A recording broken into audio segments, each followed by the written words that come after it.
الحمدللہ رب العالمین والصلاة والسلام علی سید الانبیاء والمرسلین اما بعد فاعوذ باللہ من الشیطان الرجیم بسم اللہ الرحمن الرحیم۔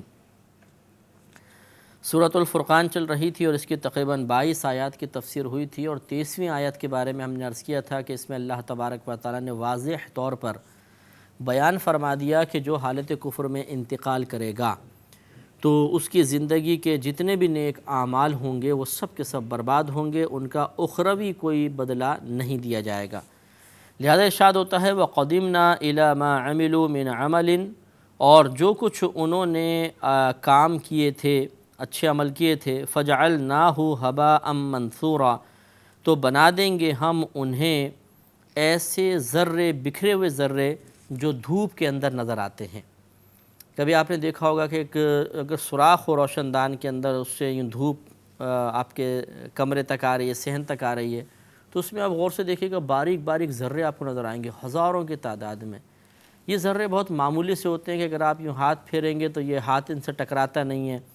اور اگر یہ جتنے مرضی کثیر ہوں ذرے، ان کی وجہ سے کوئی سایہ وغیرہ نہیں پڑتا ہے، بالکل یعنی معمولی، جن کی کوئی قدر و قیمت نہیں ہوتی۔ تو اللہ تعالیٰ نے ان کے ساتھ تشبیہ دے کے ارشاد فرمایا کہ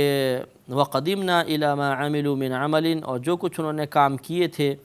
ہم نے اس کا ارادہ کیا، قصد فرما کر انہیں ہم نے بالکل ایسا بنا دیا جیسے دھوپ میں نظر آنے والے یہ ذرات، بالکل بیکار کر دیں گے ہم، اور اس کی کوئی ویلیو نہیں ہوگی، ان کا کوئی بدلہ نہیں دیا جائے گا۔ یہ ایک مزید حسرت ہوگی کفار کے لیے کہ جو اپنی زندگی میں بہت سے عمل کرنے کے بعد ہو سکتا ہے کہ اس امید پر ہو کہ چلو اگر بالفرض آخرت ہے تو وہاں پہ اس کا بدلہ مل جائے گا، تو کوئی بدلہ نہیں ملے گا۔ لہٰذا بالفرض اس زمانے میں یہ کفار میں سے بہت سے ایسے تھے جو حرم کی حفاظت کرتے تھے،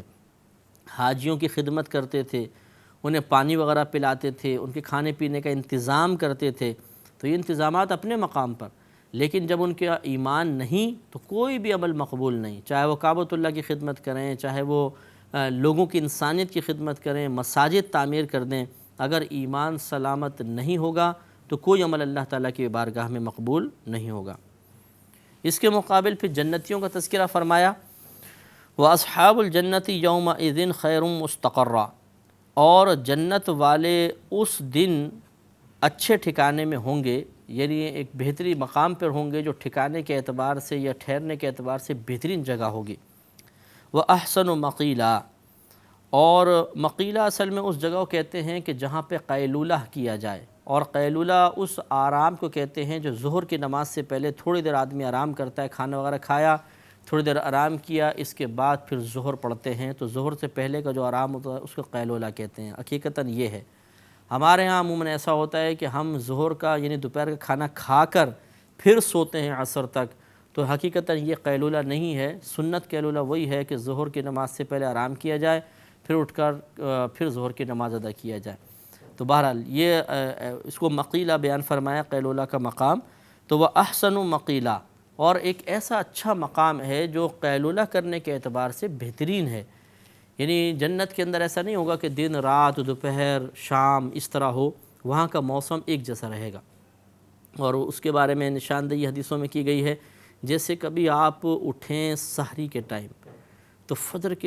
جب فجر کا قریب قریب ہوتا ہے آپ باہر نکل جائیں، بالکل تازہ صاف ہوا چل رہی ہوتی ہے، نہ دھوپ ہوتی ہے نہ گرمی ہوتی ہے، ہلکی اجالا ہوتا ہے، روشنی ہوتی ہے، چیزیں آہستہ آہستہ تھوڑے تھوڑے نظر آ رہی ہوتی ہیں، بالکل ایسا ہی تقریباً ماحول ہوگا جنت کا۔ لیکن وہاں پر جیسے آرام کا وقت آئے گا تو ہلکی ہلکی غنودگی سی طاری ہوتی محسوس ہوگی، تو لوگ سمجھ جائیں گے کہ آرام کا وقت آ گیا۔ تو وہ ایسا نہیں ہے کہ اگر جاگتے رہیں گے تو تکلیف اذیت محسوس ہوگی،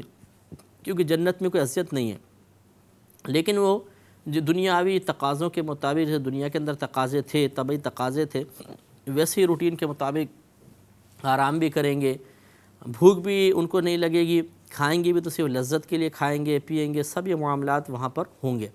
تو یہ صرف دنیاوی اعتبار سے، کیونکہ وہاں کی نعمتوں کو سمجھانے کے لیے دنیاوی مثالیں ہی دینا مناسب ہے، کیونکہ انسان اسی چیز کو اچھی طرح محسوس کرتا ہے جس کی کوئی حصی مثال وہ اس دنیا کے اندر دیکھتا ہے۔ اگر وہاں کے بعین ہی معاملات کو بیان کیا جائے تو چونکہ وہ معاملات ہمارے درمیان ہیں ہی نہیں، وہ ماحول ہم نے دیکھا ہی نہیں، تو پھر حقیقی لذت بھی ہم محسوس نہیں کر سکتے۔ جب کسی کو کسی چیز کا احساس دلایا جاتا ہے، کسی اجنبی مقام کے بارے میں خبر دی جاتی ہے، تو مثالیں اس جگہ کی دی جاتی ہیں جہاں کے حالات، کیفیات، مقامات انسان دیکھ چکا ہو، وہاں کی تمام چیزیں اس نے حسی طور پر محسوس کی ہوں، تو پھر یہ کہ اندازہ اچھی طریقے سے ہو جاتا ہے۔ اس لیے اللہ نے یہ بیان فرمایا کہ اصحاب جنت جو ہیں بہترین ٹھکانے میں ہوں گے، اور ان کا جو قیلولہ کا مقام ہوگا وہ بہت ہی اچھا ہوگا۔ وَيَوْمَ تَشَقَّقُ السَّمَاءُ بِالْغَمَامِ، جس دن پھٹ جائے گا آسمان بادلوں سے۔ بادلوں کے سبب یا بادلوں سے پھٹ جانے کا مطلب یہ ہے کہ بادل ہٹ جائیں گے سب، اور آسمان دو ٹکڑوں میں باقاعدہ یعنی دراڑیں پڑ جائیں گی، اور اس سے فرشتے اترنا شروع ہوں گے۔ وَنُزِّلَ الْمَلَائِكَةُ تَنزِيلًا، اور اچھی طریقے سے فرشتے نازل ہوں گے۔ چنانچہ روایت میں آتا ہے جب پہلا آسمان پھٹے گا اور فرشتے اتریں گے، وہ اتنی کثیر تعداد میں ہوں گے کہ جو اس دنیا کے اندر جنات اور انسانوں سے بھی زیادہ ہوگی۔ پھر دوسرا آسمان پھٹے گا، اس سے اتنے کثیر فرشتے اور وہاں کے لوگ اتریں گے کہ جو زمین و آسمان یعنی زمین کے جنات اور انسان اور پہلے آسمان کے جتنے فرشتے تھے ان سے زیادہ۔ پھر تیسرا پھٹے گا، ان کی تعداد پہلے دوسرے آسمان اور زمین میں رہنے والے انسان اور جنات سے زیادہ ہوگی۔ اس طرح ساتوں آسمان تک معاملہ ہوگا۔ اس کے بعد پھر عرش کے فرشتے آئیں گے، وہ ان سے بھی سب سے زیادہ ہوں گے، کثیر تعداد میں فرشتے نازل ہوں گے۔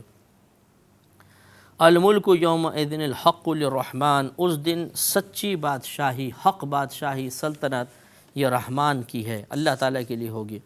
سچی بادشاہی سے مراد یہ ہے کہ دنیا کے اندر تو ایسا ہوتا ہے کہ ابھی بھی ہم یہ کہیں گے کہ ہر چیز کا مالک اللہ تعالیٰ ہے، ہر چیز کا مالک و خالق اللہ تعالیٰ ہے، لیکن آپ یہ دیکھیں گے کہ مجازی طور پر ہم لوگوں کی طرف چیزوں کے مالک ہونے کی نسبت کر دیتے ہیں۔ بھئی اس ٹیبل کا مالک کون ہے؟ فلاں۔ اس قرآن کا کہ اس کی قرآن کی کتاب کا یہ مالک کون ہے؟ مجھے فلاں کا قرآن ہے۔ اس جانور کا مالک کون ہے؟ فلاں۔ اس فیکٹری کا مالک کون ہے؟ فلاں۔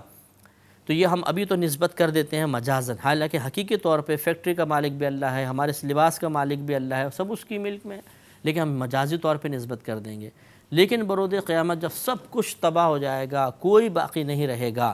اس وقت نسبت کرنے کے اعتبار سے بھی اللہ کی ہی بادشاہی ہوگی کہ اللہ کی طرف ہی مالک ہونے کی نسبت کر سکیں گے اور کسی کی طرف مالک ہونے کی نسبت نہیں ہو سکے گی۔ اس لیے اللہ نے فرمایا کہ اس دن سچی بادشاہی یعنی حقیقی طور پر ایسی حقیقی کہ مجاز بالکل ختم ہو جائے گا، صرف بادشاہی رحمان کے لیے ہوگی۔ وَكَانَ يَوْمًا عَلَى الْكَافِرِينَ عَسِيرًا، اور وہ دن کافروں پر سخت ہے، بہت سخت دن ہوگا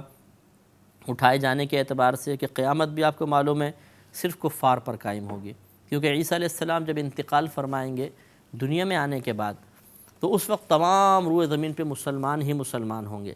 لیکن آپ کے انتقال فرمانے کے کچھ عرصے بعد بگاڑ پیدا ہوگا اور لوگ آہستہ آہستہ بت پرستی کی طرف مائل ہوں گے، اور ایک وقت ایسا آئے گا کہ روئے زمین پر کوئی مسلمان باقی نہیں رہے گا، کوئی اللہ کا ذکر کرنے والا باقی نہیں رہے گا۔ جب آخری مسلمان کا انتقال ہو جائے گا تو پھر بچے پیدا ہونا بند ہو جائیں گے، اور 40 سال تک یہی معاملہ رہے گا۔ تو گویا کہ 40 سال جب قیامت قائم ہوگی تو سب سے کم عمر جو شخص ہوگا وہ کم از کم 40 سال کا ہوگا، یا 41 سال کا ہوگا، مثلا اگر 1 سال عمر تھی تو 41 سال کا ہوگا۔ اب وہ قیامت قائم ہوگی تو قیامت تمام کفار پر قائم ہو رہی ہے، یہ دن ان پہ بڑا سخت۔ پھر وہ قبر سے اٹھائے جائیں گے تو ان کو یقین ہو جائے گا کہ جو باتیں ہمیں دنیا میں کہیں جاتی تھیں کہ آخرت ہے، اللہ سے ملاقات ہوگی، عذاب ہوگا، حساب و کتاب ہوگا، وہ حق ہے، اس سے ان کو گھبراہٹ، پچھتاوا ہوگا۔ پھر میدان محشر میں جب لائے جائیں گے، وہاں کی گرمی، بھوک، شدت، پیاس، ذلت، رسوائی، ان سب کا عذاب، اور پھر جہنم میں ان کا داخلہ۔ تو اس لحاظ سے قیامت کے دن کفار پہ انتہائی سخت ہے۔ آج عیش و آرام میں گم ہو کر اور اپنی عقل کے بیجا استعمال کی بنا پر نصیحت قبول نہ کرنے والا شخص میدان محشر میں بہت ہی سخت پچھتائے گا، اس وقت اس کو حسرت ہوگی، جیسے کہ اگلی آیات بھی ہمیں بتا رہی ہیں۔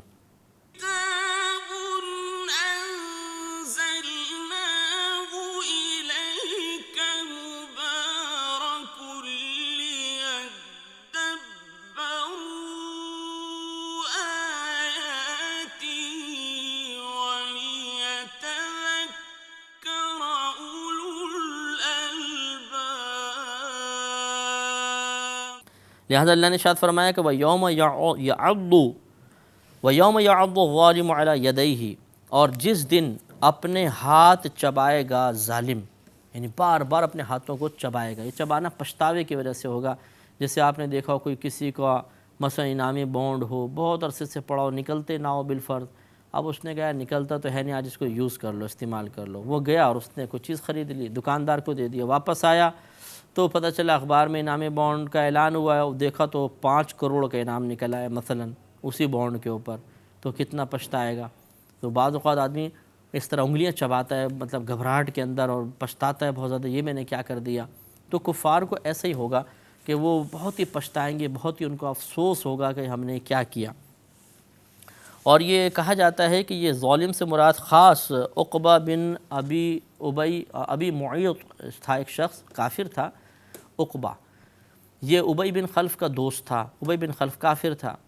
تو عقبہ ایمان لے آیا تھا، نبی کریم صلی اللہ علیہ وسلم پر باقاعدہ ایمان لے آیا، اس نے کلمہ پڑھ لیا تھا۔ لیکن جب یہ ابی بن خلف سے ملنے گیا تو اس نے عار دلائی، شرم دلائی، اور بڑا اس نے اس کو سمجھایا، تو معاذ اللہ اس نے اسلام کو چھوڑ دیا تھا، مرتد ہو گیا تھا۔ تو اس کے بارے میں یہ آیت نازل ہوئی کہ یہ جب بروز قیامت آئے گا تو اس کو بڑی حسرت ہوگی، بڑا پچھتاوا ہوگا، اور اس کا یہ مقولہ آگے لکھا ہوا ہے، وہ کیا کہے گا۔ تو یہ خاص اس کے لیے نازل ہوئی، لیکن اس کا حکم عام ہے کہ ہر کافر جو ہے جس کو سمجھایا گیا، اسے اسلام کی طرف مائل کیا گیا، لیکن وہ نہ مانا، تو وہ اس طرح پچھتائے گا۔ اللہ تعالیٰ ارشاد فرماتا ہے یقولو، وہ کہے گا یا لیتنی، اے کاش، اتخذت، میں پکڑ لیتا، راستہ اختیار کر لیتا، مع الرسول سبیلا، رسول کے ساتھ راستے کو، یعنی میں مضبوطی سے رسول کے ساتھ ہی راستے کو پکڑ لیتا تو کتنا اچھا ہو جاتا، افسوس میں نے راستے کو چھوڑ دیا۔ یا ویلتا، ہائے خرابی، لیتنی، کاش، لم اتخذ فلانا خلیلا، میں فلانے کو اپنا دوست نہ بناتا۔ اس وقت یہ پچھتائے گا اور کہے گا کہ کاش میں ابی بن خلف کو اپنا دوست نہ بناتا اور اس کے کہنے پہ نہ چلتا تو کتنا اچھا ہوتا۔ لقد اضلنی عن الذکر بعد اذ جاءنی، ضرور بے شک گمراہ کر دیا اس نے مجھے اللہ تعالیٰ کی یاد سے، نصیحت سے، بعد اس کے کہ جب وہ میرے پاس آ چکی تھی، نصیحت مجھے مل گئی تھی، حاصل ہو گئی تھی، ہدایت حاصل ہو گئی تھی، اور پھر اس کے بہکائے کی وجہ سے میں ہلاک و برباد ہو گیا۔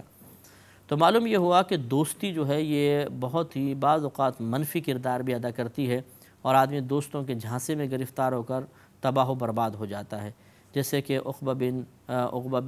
ابی معیط جو تھا یہ ہلاک و برباد ہوا، اور صرف ایک دوست کے کہنے میں آ کر یہ مرتد ہو گیا، اور پھر قیامت تک کے لیے اب یہ رسوا ہوا، اور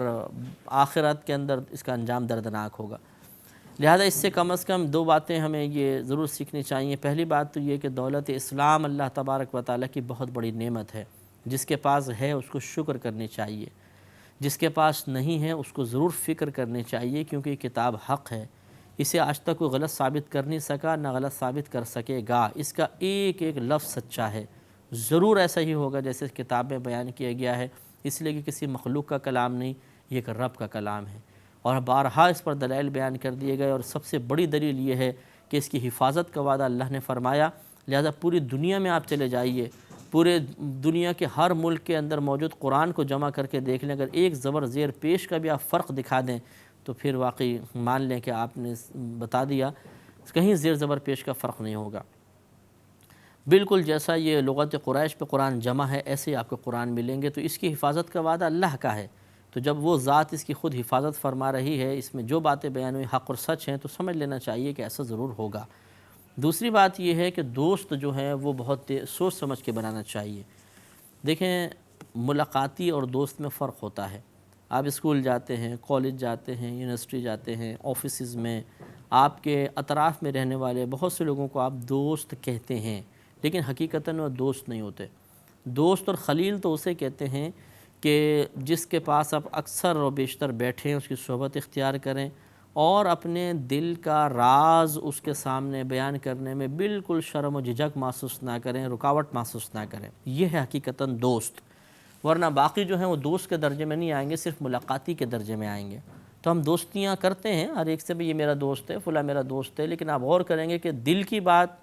اپنے ویک پوائنٹس، اپنے کمزور پوائنٹ، اپنے راز، وہ آپ چند ایک کوئی بتاتے ہیں، وہ ہے آپ کا حقیقتاً دوست، اس کو دوست کہتے ہیں۔ تو ایسا جو ہے دوست وہ بہت سوچ سمجھ کے بنانا چاہیے، اور ویسے بھی مطلب یہ جو مجازی جس کو ہم دوست کہہ رہے ہیں، یعنی جو اس درجے تک نہ پہنچا ہو، اسے بھی دیکھ کے بنانا چاہیے، اس لیے کہ نبی کریم صلی اللہ علیہ وسلم کا یہ فرمان واضح طور پہ موجود ہے، ترمذی کی روایت ہے، آپ نے ارشاد فرمایا کہ ہر شخص اپنے دوست کے راستے پر ہوتا ہے، لہٰذا وہ پہلے دیکھ لے کہ کس کو دوست بنا رہا ہے۔ اگر آپ کسی بد عقیدہ کو دوست بنائیں گے، آپ کے عقیدے میں بگاڑ پیدا ہوگا۔ اگر آپ بد اخلاق کو دوست بنائیں گے، کچھ دن بعد آپ بھی بد اخلاقی میں گرفتار ہو جائیں گے۔ گالی بکنے والے کو دوست بنائیں گے، وہ بار بار گالیاں بکے گا، آپ کی زبان پہ بھی گالیاں جاری ہو جائیں گی۔ بہت غصے کا اظہار کرنے والے کو دوست بنائیں گے تو آپ کو بھی بات بات میں غصہ آنا شروع ہو جائے گا۔ چور کو دوست بنائیں گے، کچھ عرصے بعد آپ بھی چوری کر رہے ہوں گے۔ ماں باپ سے بدتمیزی کرنے والے کو دوست بنائیں گے، آپ بھی بدتمیز ہوں گے۔ کسی بے نمازی کو دوست بنائیں گے، آہستہ آہستہ نماز کی رغبت کم ہو جائے گی، آپ کا دل بھی نمازوں سے اچاٹ ہو جائے گا۔ آوارہ گردی کرنے والے کو دوست بنائیں گے، آپ کا بھی گھر میں دل نہیں لگے گا، آوارہ گردی کرنے کا موڈ بن جائے گا۔ کسی فیشن پرست کو دوست بنائیں گے، آپ بھی کچھ عرصے بعد فیشن کرنے لگیں گے۔ تو یہ ہوتا ہے کہ دوست کی بری عادات جلدی اثر انداز ہوتی ہیں، اس لیے نبی کریم نے منع فرمایا کہ ہر ایک کو دوست مت بناؤ، جس کو بھی دوست بناؤ یہ دیکھ لو کس کو دوست بنا رہے ہو، کیونکہ تم اسی کے راستے پر ہوگے۔ اور کس طرح کا دوست بنانا چاہیے، اس کے لیے دو روایتیں اپنا یہ آپ رہنما بنا لیں۔ نمبر ایک تو یہ کہ نبی کریم صلی اللہ علیہ وسلم نے ارشاد فرمایا کہ تمہارا کھانا صرف پرہیزگار کھائے اور تم پرہیزگار کو ہی دوست بناؤ۔ اور دوسرا نبی کریم نے فرمایا کہ جب اللہ تعالیٰ کسی بندے کے ساتھ بھلائی کا ارادہ فرماتا ہے تو اسے ایک نیک دوست عطا کر دیتا ہے، جو اسے اگر یہ بھٹک رہا ہو تو سیدھا راستہ دکھاتا ہے، اگر پہلے ہی سیدھے راستے پر ہو تو استقامت کا سبب بنتا ہے۔ اس پہ انشاءاللہ ہمارا کلام جاری رہے گا اگلے پروگرام میں۔ وآخر دعوانا ان الحمدللہ رب العالمین۔